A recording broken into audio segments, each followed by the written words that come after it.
শ্রেণীর লোক গানের আয়োজন করেছে। গানের একটা কলি হলো এরকম, লা ইলাহা ইল্লাল্লাহ মানুষ কুরবানি মাশাআল্লাহ। ইসলামের কালিমা নিয়ে এরকম গান জেনে বুঝে তাচ্ছিল্য করার জন্য গাইলে কি ঈমান থাকবে?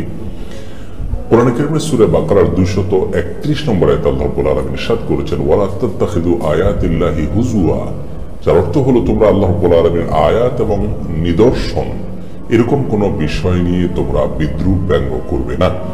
সূরা তাওবার 65 এবং 66 নম্বর আয়াতে আল্লাহ বলেছেন, কুল আবিল্লাহি ওয়া আয়াতিহি ওয়া রাসূলিহি কুনতুম তাস্তাহজিউন লা তা'তাদিরু ক্বাদ কাফারতুম বা'দা ঈমানিকুম, যার অর্থ হলো তোমরাই কি আল্লাহ তার নিদর্শন এবং তার রাসূলকে নিয়ে বিদ্রূপ ব্যঙ্গ করতে? আজ তোমরা কোনো প্রকার ওজর খাই করবে না এবং তোমাদের কোনো ওজর গ্রহণযোগ্য হবে না, কারণ তোমরা ঈমান আনার পর এই কর্মকাণ্ডের মধ্য দিয়ে কাফের হয়েছো বা ঈমান থেকে খারিজ হয়েছো। এই সমস্ত আয়াত থেকে পরিষ্কারভাবে বোঝা যায় দিন এবং দিনের অত্যন্ত পরিষ্কারভাবে সুস্পষ্টভাবে প্রমাণিত কোনো বিষয় তথা আল্লাহর কোনো নিদর্শন নিয়ে যদি কেউ ব্যঙ্গ বিদ্রূপ তাচ্ছিল্য করে, তামাশা করে, তাহলে সেটি ঈমান ভঙ্গের কারণ।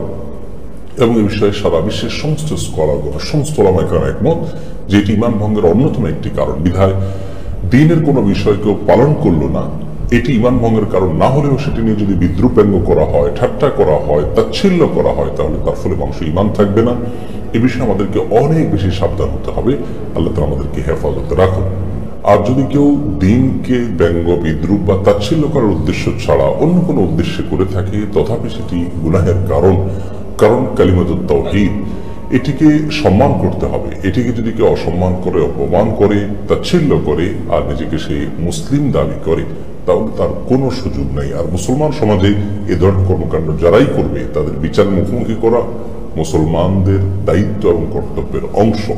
অন্যথায় আমরা সকলে গুনাহগার হতে পারি। আল্লাহ তাআলা আমাদেরকে হেফাজত রাখুন।